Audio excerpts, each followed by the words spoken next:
ശിക്ഷിക്കപ്പെടുകയാണ്. ഈ കേസിനകത്ത് ഈ 14 പേർ മാത്രമല്ല ശിക്ഷിക്കപ്പെടുന്നത്. ഈ 14 പേർക്കൊപ്പം ശിക്ഷിക്കപ്പെടുന്നത് CPMന്റെ കൊലപാതക രാഷ്ട്രീയവും ശ്രീ പിണറായി വിജയന്റെ കൊലയാളികളെ സംരക്ഷിക്കുന്ന രാഷ്ട്രീയവും കൂടിയാണ് ശിക്ഷിക്കപ്പെടുന്നത്. ഇതിനകത്ത് കോടതി ശിക്ഷ വിധിക്കാതിരിക്കുന്ന മുഴുവൻ ആളുകൾക്കും എതിരായിട്ടുള്ള നിയമ പോരാട്ടം പ്രസ്ഥാനവും ആ കുടുംബത്തോടൊപ്പം നിന്ന് തുടരുക തന്നെ ചെയ്യും. ഈ കേസുമായി ബന്ധപ്പെട്ടിട്ടുണ്ടായിട്ടുള്ള ഇടപെടലുകൾ നമുക്കറിയാം. ആദ്യഘട്ടത്തിൽ തന്നെ CPM പറഞ്ഞത് ആ 2 ചെറുപ്പക്കാരുടെ കൊലപാതകത്തിനകത്ത് അവർക്ക് പങ്കില്ല എന്നാണ്. ഒരു മുൻ MLAയും CPMന്റെ ജില്ലാ സെക്രട്ടേറിയറ്റ് മെമ്പറും DYFIയുടെ മുൻ ജില്ലാ പ്രസിഡന്റും ബ്ലോക്ക് പഞ്ചായത്ത് പ്രസിഡന്റും CPMന്റെ ഏരിയ കമ്മിറ്റി മുൻ സെക്രട്ടറിയും CPMന്റെ 2 ലോക്കൽ കമ്മിറ്റി മുൻ സെക്രട്ടറിമാരും അടക്കമുള്ള ആളുകൾ ശിക്ഷിക്കപ്പെടുമ്പോഴെങ്കിലും ഇത് ഞങ്ങൾ ചെയ്തതാണ് എന്ന് അംഗീകരിക്കാനുള്ള ബാധ്യത സംരക്ഷിച്ച് നിർത്തുന്ന കൊലയാളികളുടെ പോളിറ്റ് ബ്യൂറോ മെമ്പർ അദ്ദേഹം നടത്തിയിട്ടുള്ള സംരക്ഷണ പ്രവർത്തനങ്ങൾ നമുക്കറിയാം.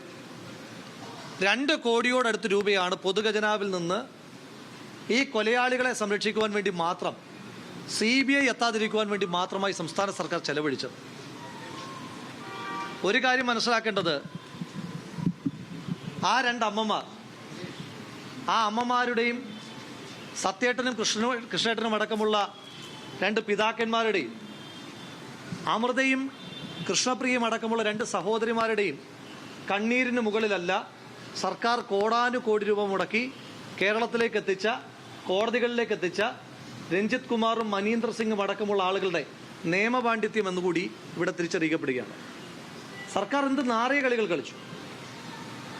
കോൺഗ്രസിനോടൊപ്പം ഉണ്ടായിരുന്ന ശ്രീധരൻ വക്കീൽ, അദ്ദേഹം ആലോചിക്കേണ്ടത്, കോൺഗ്രസിനോടൊപ്പം നിന്ന കുടുംബത്തിൻ്റെ വിശ്വാസ്യത മുഴുവൻ നേടി ചീമേനിയിൽ തുടങ്ങിയ ശ്രീധരൻ വക്കീൽ പെരിയയിൽ ഒടുങ്ങിയെന്ന് അദ്ദേഹം തിരിച്ചറിയേണ്ടതായിട്ടുണ്ട്. അദ്ദേഹത്തിൻ്റെ വക്കീൽ പ്രൊഫഷൻ, ആ അമ്മമാരെ ക്രോസ് ചെയ്യുന്ന സാഹചര്യം വരെ ഇടതുപക്ഷത്തിനോടൊപ്പം പോയ ആ വക്കീൽ നടത്തിയിട്ടുണ്ട്.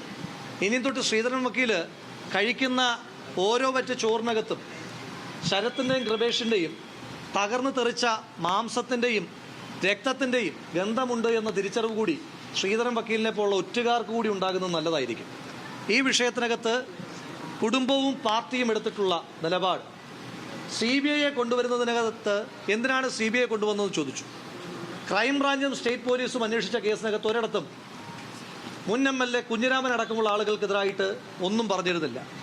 എന്നാൽ CBI വന്ന് നടത്തിയ അന്വേഷണം, അത് പാർട്ടിയും ആ കുടുംബവും നടത്തിയ നിയമ പോരാട്ടത്തിലൂടെ ഈ കോടാനുകോടിയുടെ പൊതുഖജനാവിലെ പണമെടുത്ത് അപ്പുറത്ത് തുലാസിൽ വെച്ചിട്ട് ഇപ്പുറത്ത് പാർട്ടി പ്രവർത്തകർ പിരിച്ചു കൊടുത്ത ആ പണം കൊണ്ടുവന്ന അഭിഭാഷകർ നടത്തിയ നിയമ പോരാട്ടത്തിൽ CBI വരികയും ആ CBIയുടെ ഫൈൻഡിങ്സിനനുസരിച്ചാണ് കുഞ്ഞിരാമൻ അടക്കമുള്ള കൊലയാളികളെ സംരക്ഷിച്ച നേതാക്കന്മാർക്കെതിരായിട്ട് രാഹുൽ മാങ്കൂട്ടത്തിൽ സംസാരിക്കുകയാണ്.